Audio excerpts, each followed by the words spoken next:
বিসমিল্লাহির রহমানির রহিম। আসসালামু আলাইকুম।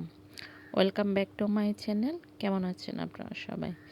আজকে আমি দেশীয় স্বাদে কচুরলতি রান্না করব। চলুন একবার দেখে নেওয়া যাক। লতিগুলো আমি কেটে ধুয়ে পরিষ্কার করে নিয়েছি। তারপর প্যান গরম হয়ে আসলে পরিমাণ মতো সয়াবিন তেল দিয়েছি।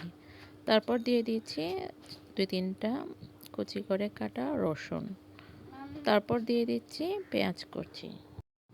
পেঁয়াজগুলো কিছুক্ষণ নেড়ে চেড়ে এখন অ্যাড করে দিচ্ছি 2 চামচ লাল মরিচের গুঁড়ো, 1 চামচ হলুদের গুঁড়ো, 1.5 চামচ সব ধরনের মশলার গুঁড়ো, 1 চামচ লবণ।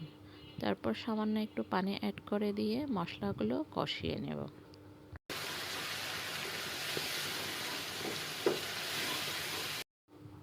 মশলা কষানো হয়ে গেলে দিয়ে দিচ্ছি 2-3 টুকরো কাঁচা আম ফ্রোজেন করা।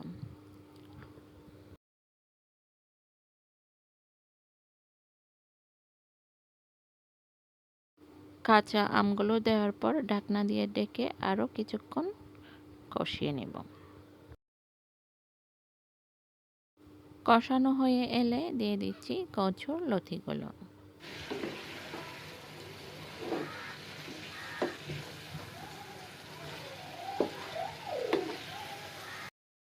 লতিগুলো মশলার সাথে মিক্সড করে নিয়ে ঢাকনা দিয়ে ঢেকে মৃদু আঁচে রান্না করব।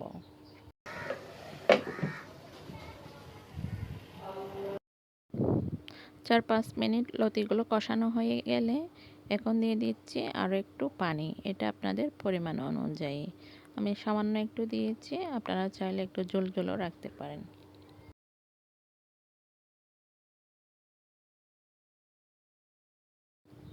কিছুক্ষণ পর পরে চেক করে দেখছি আর উল্টে পাল্টে দিচ্ছি আমি।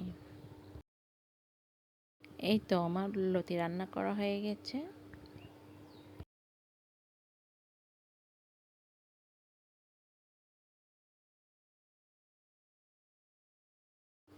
কচুরলতি পরিবেশন করে দেখালাম।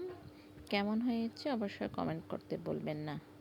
সবাই ভালো থাকবেন, সুস্থ থাকবেন ততক্ষণ পর্যন্ত। আবার কোনো নতুন ভিডিও নিয়ে আসা পর্যন্ত ধন্যবাদ সবাইকে। আল্লাহ হাফেজ।